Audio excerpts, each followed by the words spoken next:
interwebs as heyBrownBerry. Welcome to the BrownBerry Chronicles Podcast. This is episode 22, and I am filming on the road again. I travel for work, and sometimes I get an opportunity to put up a podcast episode in between meetings and other job-related activities. So I'm joining you today, which is November 16th, from Colorado, downtown Denver, to be specific. This podcast episode will actually include a lot of travel tidbits because I do that a lot, and I find myself turning on the camera sometimes to just record things that happen while I'm traveling. And because I travel a lot, I need my stitch therapy. So if you've never watched this podcast before, this is a podcast about making. I talk a lot about knitting. Sometimes I talk about sewing, drawing, crochet, just creating things in general. So you are welcome to join me while we chat about that. If you're a returning viewer, thank you so much for coming back to check out episode 22. This episode will have some works in progress. They progressed, but they are currently works in progress. And I don't have any finished objects with me. I'm wearing a finished object, which is a pair of socks that I knit. But these are formerly finished objects. I knit those socks a while back, and when I get to come from my home in Florida to places like Denver, I bring all the wool. I actually vacuum packed several shawls so that I could bring them all with me on this trip. No shame. I get a couple months out of the year of cool enough weather to wrap myself in woolen things. So when I travel to colder places, this knit is ready. I hope you enjoy this episode and connect with me online anytime. Comment down below, and let's get into some knitting. So I was about to get started talking about one of my current works in progress, and I realized that I hadn't taken off my motion sickness wristbands. These are called C-bands, and they are kind of a terry cloth fabric, stretchy fabric, with a bead on the inside that you put on your wrist about 3 fingers down from the base of your palm. I wear these because often on takeoff and landing when I fly, I do get motion sickness. And I definitely get motion sickness in cabs. I took an Uber here to the hotel, so I left them on after I got off the airplane. But the best thing about them is that they allow me to knit in the car. I didn't used to be able to knit or read or do anything in the car other than look straight ahead until I got these C-bands. I got them before a cruise on recommendation from a friend years ago, maybe 8 or 9 years ago, and every few years I just keep buying another pair. I got them at my local pharmacy, so if you have a Walgreens, a CVS, or something like that, this brand is called C-bands. There may be others out there, but I've found them extremely helpful. When I wear them, I can knit. So, huge advantage. But I thought I'd tell you about them before I took them off and show you my whips. My first work in progress is a hat. If you've been on my Ravelry page, I am heyBrownBerry on Ravelry, and you look through my projects, you'll notice there are a lot of hats. I'm a hat knitter. They're portable projects. They are usually quick knits. They make great gifts.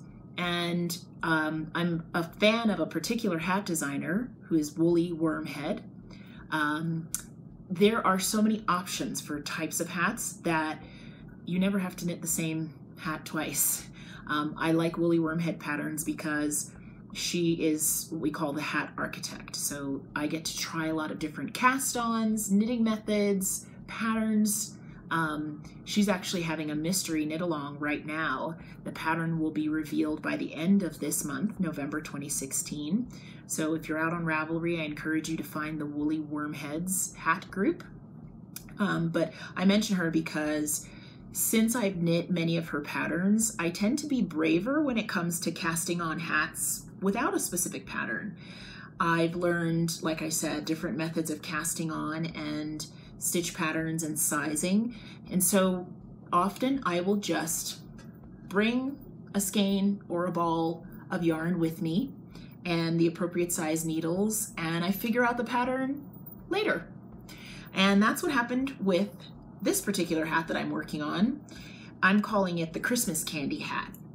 Now, you guys know red is very hard to photograph and video. I'm going to try to hold this close enough that you can get an idea of the color. This yarn is a superwash worsted weight yarn that was dyed by my daughter Adachi.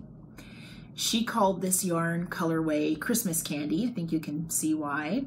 It's like traditional Christmas candy canes. And the intention was for us to sell it. She's starting to sell some of her hand-dyed yarn, but Mommy sorta kind of fell in love with it and didn't want to send it to anybody else's house. So I asked her if I could have it and knit with it. I started knitting on this hat last week while I was traveling for work, and I had done a garter stitch border on a previous hat, and I really liked how it looked. I liked how it fit. It's very stretchy, so I decided that on this hat, although I wasn't going to use a formal pattern, I knew I wanted to do a garter stitch border again, like a garter stitch in the round woolly wormhead hat that I had knit before. Other than the brim, though, I wanted to see what the difference would be in how the colorway works out if I did a garter stitch brim and then a stockinette stitch body. And as you can see, this is a highly variegated yarn, and there are just different patches and splotches and splashes of color I go around the hat. So I'll post my needle size and I think I already told you the yarn information. It's a superwash merino.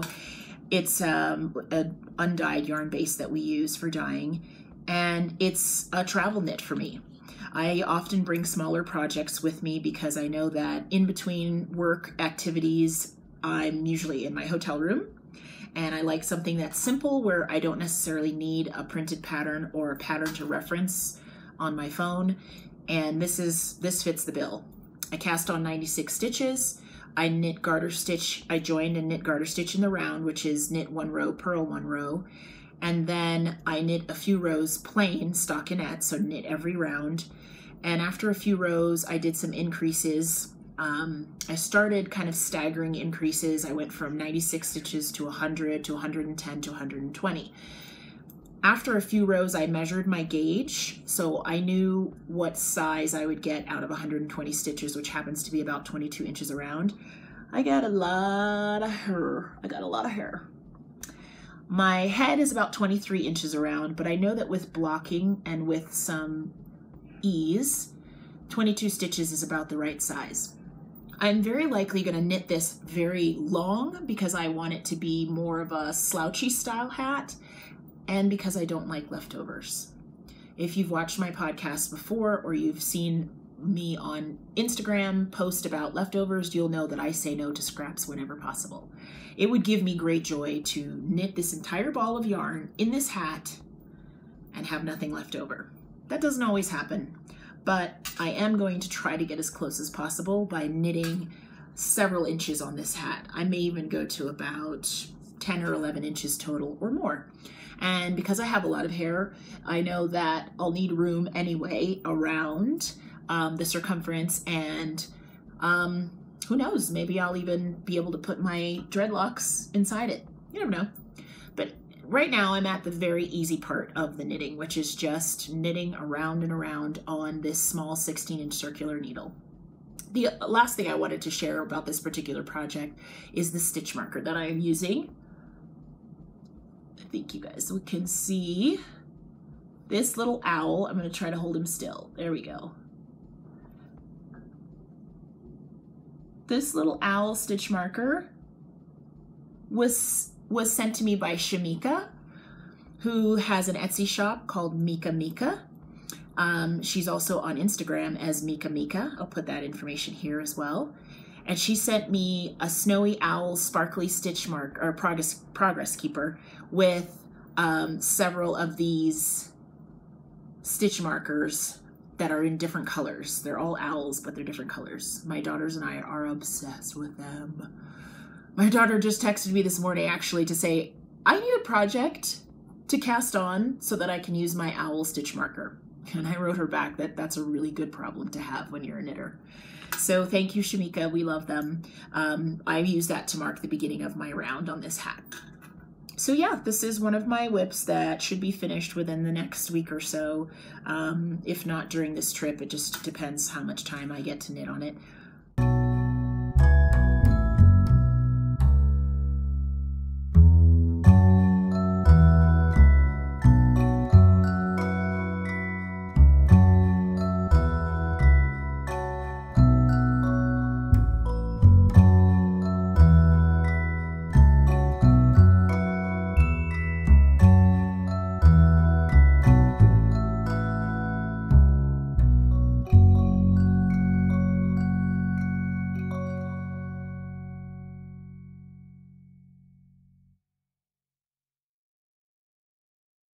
Gotta love a long flight. I can get some work done and I can get some knitting done. So I will share this with you when it's a finished object. Yeah, I'll put up information on my Ravelry page about how I knit it as well.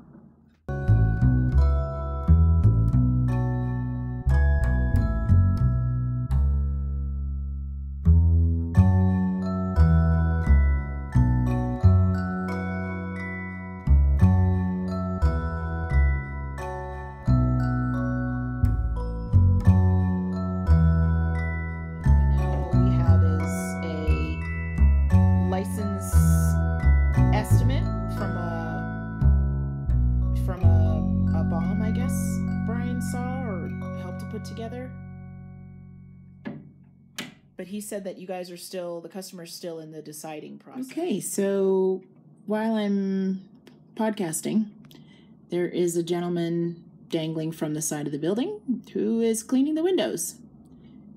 You guys probably can't see him super well because I'm showing him to you through my window. Looks like he's gone down to the floor below me now, but interesting things that happen at random times. Hello. It's Mars from the future. I just thought I would introduce a couple of photos that I'm going to insert after this so I could tell you a little story about a travel experience I've had.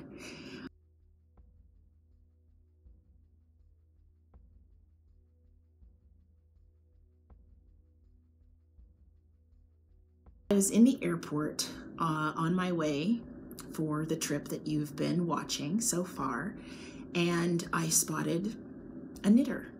Does that ever happen to you when you're just out and about and you spot another maker out in the wild and you just can't ignore it if you're like me, right? You see them and you kind of have this moment of, oh, hey, there's someone else in our community. So I had that moment in the airport. I thought about doing a short video just to show this other person who was traveling, who was making something. But that felt a bit intrusive if I did that without letting her know that I was doing it. So I really had to get up my courage on this, but I decided I would go over and just introduce myself, maybe even ask her if it was okay for me to film her knitting a little bit and tell her about the podcast. Well, this turned into a full-on, newfound, lovely, lovely maker connection. Her name was is Eliane. And in talking with her, I just was so warmed and so comforted knowing that you really can just, most times, approach people. And if you're polite and genuinely interested, they're pretty good about sharing with you. So she and I chatted about knitting. She was working on a cabled scarf for her daughter, and it matched the one that she was actually wearing, which I thought was such a cool thing. It's wonderful to have a knit-worthy family member. And she showed me her project bag and some of her notions, and we just got to chatting, and Like most serendipitous things, it turned out to be so much more and so much better than I even expected. We were on the same flight and actually had an opportunity to chat while we were in flight. And she came up to me, to my seat, and actually offered me a gift. I was blown away. Even talking about it now, I can hardly believe it. She had been describing to me some pot holders and some, yeah, they're called pot holders. And she'd been describing to me how she makes these and that she loves giving them as gifts. And it turned out that she had some with her that she'd already made, and she offered me a set, just like that.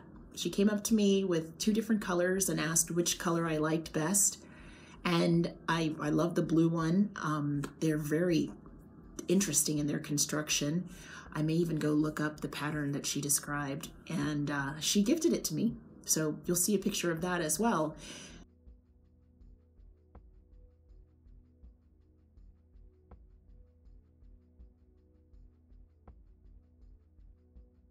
It was so heartwarming. I didn't expect it, so that always makes something a bit sweeter. But it made me feel like this really is the kind of community that I think it is, where people are randomly kind to each other. And it just made my travel that much better. So, Eliane, if you ever watch this, it was so amazing to meet you, and I'm really glad we connected. I hope that you had a wonderful time on your visit and that you're having a wonderful day if you do see this. And for the rest of you, if you see a knitter or a crocheter or a spinner or a weaver out in the wild somewhere and you feel a pull to connect with them, give it a shot.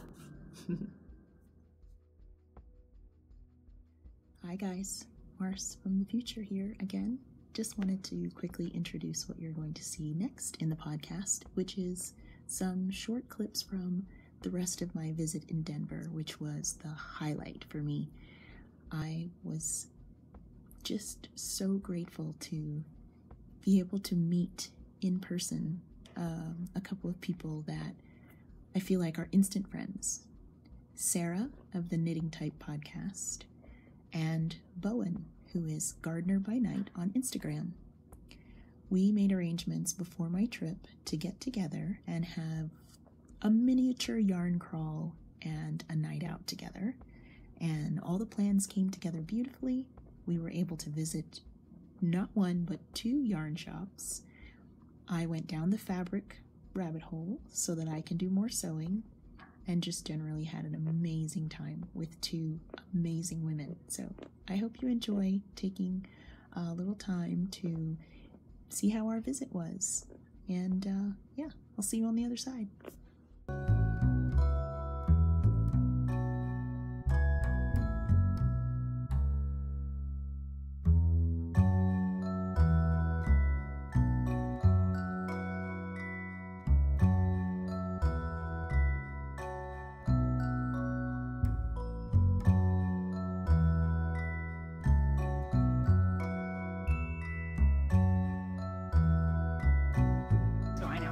I'm surprised they still have some because this is probably good.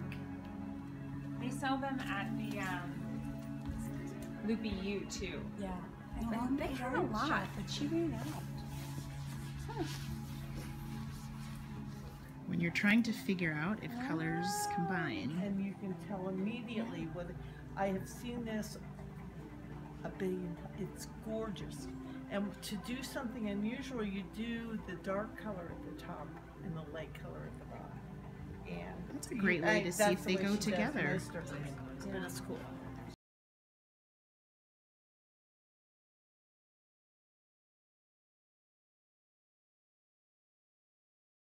As anything. Yeah. Okay, the Kith shawl you said? Yeah, it's Kith Style by Steno Laura Casca. Wow. The wedges are such a cool effect. Yeah, I They did really a great like how job. the black like flares and narrows. Mm-hmm. Yeah. Yeah, the short rows were really fun to make. Yeah. Gotta love And it's her all garter. stitch. Sure. Gotta love that. Yeah. You did it. So we are in the Fancy Tiger Crafts store, and they don't just have yarn, they've got bolts and bolts of gorgeous fabric. diet. Yeah, those are the.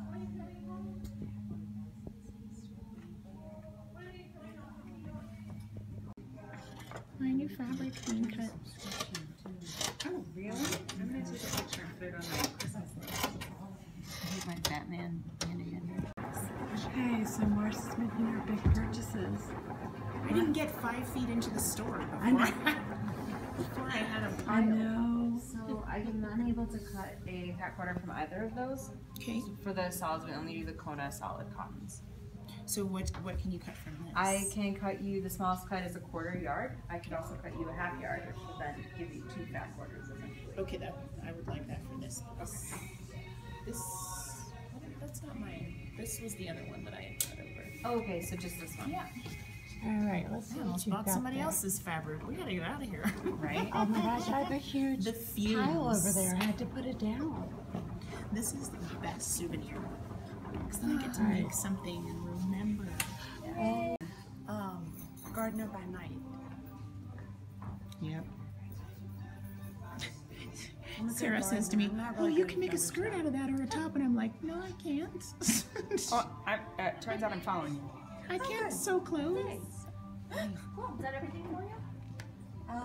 Yes. Oh, yeah. I want all of I it. know, it's gorgeous. I would like this top row, please. Can you just? Yeah, I'm definitely gonna get one, just because I feel like it would be a pleasure to knit on. And it's hard to find. I mean, not very many places have it. You know, like everybody talks about BFL, and I've never really knit with it. So now I'm thinking there must be so many breeds and types that I just haven't even tried yet. Yeah. I'm excited to. And Part of what's Karma. so cool with this is it's merino. It's just an amazing, breed of merino. Okay, Bowen, tell us again about this yarn. So this is a merino wool from Patagonia, Argentina, and it's specifically from a conglomerate of local ranchers, sheep ranchers, that have branded themselves as Ovis 21, and they practice their conservation, just a great conservation ethic on the land. Yeah. But the micron count of this wool is unbelievable. It feels amazing. And Patagonia, the company Patagonia, was the first company to buy from them. And the Nature Conservancy worked with Patagonia in Patagonia to develop a market for that group of ranchers. And now Woolfolk is making yarn out of from those same ranches. Awesomeness. And it's And Bowen used to work for the Nature Conservancy. And I went to Argentina twice with the Nature Conservancy. Nice. That doesn't suck. Yeah. These colors. In love. And the ones that are sort of tweedy. I love That's the that. first time I've seen those. Beautiful. So good. We're And just they- trying to get to food. Yep. And they Hungry serve knitters. beverages in old formaldehyde glasses. What? I did not realize that. We'll let you know what we end up with. I mean, they're not like used. So I'm going to wrap up this episode. Not a very long one this time. Sometimes I just love sharing my travels with you. I hope you enjoy that. I'd love your feedback on the travel episodes where I just share little snippets of what I see as I'm out and about in the world. I have a few things coming up for the Ravelry group. If you haven't joined us over there yet, check out the BrownBerry Chronicles Podcast Ravelry group. I have a very exciting community make-along that I have announced in the group. I hope you'll check it out. Just as a hint, it's called Make Whips, Not Waste, and we're going to use that hashtag as a community along that starts the first of the year in 2017. There'll be more information about that in future episodes, but there's already some information about it in the BrownBerry Chronicles Ravelry group. I hope you're having a wonderful day. Connect with me anytime, and I look forward to seeing you again soon. Bye.